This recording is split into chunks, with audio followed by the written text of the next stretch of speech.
लोकतंत्र कहता है कि जनता के लिए, जनता के द्वारा चुना गया शासन ही लोकतंत्र है।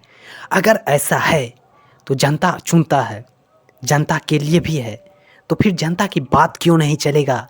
दोस्तों, आए दिन देख रहे होंगे कि यदि कहीं आंदोलन होता है छात्रों के हित में, तो वहाँ पे जाके नेताओं के द्वारा लाठियाँ बरसाई जाती है, पुलिस के द्वारा अत्याचार किया जाता है उन तमाम स्टूडेंट पे, टीचरों पे।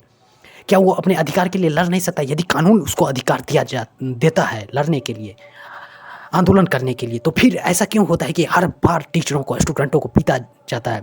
दोस्तों, इस देश में जैसे ही आंदोलन होता है कि लाठियाँ बरसाना स्टार्ट हो जाता है। इतना तो गुंडों को भी नहीं पीटा जाता है जितना एक स्टूडेंट को पीटा जाता है। क्यों नहीं आंदोलन करेंगे? यदि उसके हक को मारा जाएगा तो क्यों नहीं आंदोलन करेंगे? हर रोज़ पेपर लीक होता है, हर एग्जाम में धांधली होता है। जब ऐसा होता है तो क्यों नहीं हक की आवाज़ उठाएगा? जब जनता का शासन है तो जनता की मंजूरी क्यों नहीं होगा? जनता के बात क्यों नहीं सुना जाएगा? जब जनता जो चाहती है वो क्यों नहीं होगा? तब कैसा लोकतंत्र हुआ? जब जनता ही आपको वहाँ पे पहुँचाया है, फिर जनता की बातों क्यों क्यों नहीं सुना जाता है? मतलब जनता आपको वहाँ तक पहुँचा दिया है, इसके बाद आप अकेले जो चाहें वो मनमानी कीजिएगा कि यही होगा तो यही होगा। ये सरासर नाइंसाफ़ी, ये तानाशाह सरकार है, ये वो लोकतंत्र है ही नहीं। ये लोकतंत्र की परिभाषा ही नहीं जानता। अगर चाहता है जनता कि ऐसा हो तो हो, चाहता है एडुकेटिव हटे तो हटे, अगर चाहता है कि वो संस्था एग्ज़ाम नहीं कराए तो नहीं कराए। मतलब ऊपर इतना बड़ा गेम होता है ना दोस्तों, नहीं जान सकते हैं। हर आंदोलन में यहाँ टीचर वाला भी बीपीएससी ट्री एग्ज़ाम के लिए जो हुआ था पटना में, वहाँ पे भी लाठीचार्ज किया गया। बीपीएससी में भी लाठीचार्ज किया गया, एसएससी में भी लाठीचार्ज किया गया, रेलवे में भी लाठीचार्ज किया गया। हर जगह पीटा जाता है स्टूडेंट को, टीचरों को। क्यों नहीं इस पे कोई आवाज़ उठाता? क्यों नहीं? जब वोट का बैंक आता है तो यहाँ पे निकल जाते हैं सब अपने आप की बड़ाई करने के, ये करने वो करने, इतना बड़ा चिट्ठा लिख के आ जाते हैं यहाँ पे, ये हुआ, ये करेंगे वो करेंगे। लेकिन जब छात्रों के हित की बात आती है तो क्यों नहीं सामने आता है कोई? क्यों नहीं कोई आवाज़ उठाता? दोस्तों, सभी को एक होने की ज़रूरत है और इस लोकतांत्रिक सरकार में जो भी भ्रष्टाचार लोग हैं उसको गिराने की ज़रूरत है और एक नया सरकार बनाने की ज़रूरत है। और आपको तय करना होगा कि आपके लिए कौन अच्छा है। जाति धर्मों से उठ के आपको चुनना पड़ेगा कि कौन आपके लिए अच्छा है।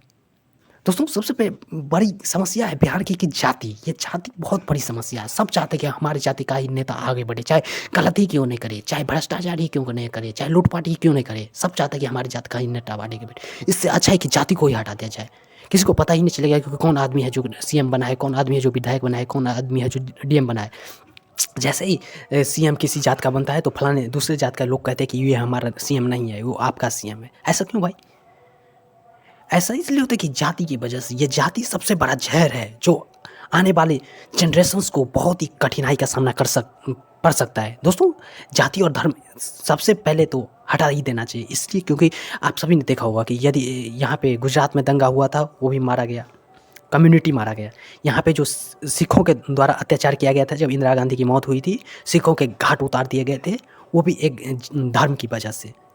मतलब इस धर्म से जुड़े हैं तो इस लोगों को मार दो, इस जाति के लोगों ने गलती किया है तो इस जाति के लोगों को मार दो।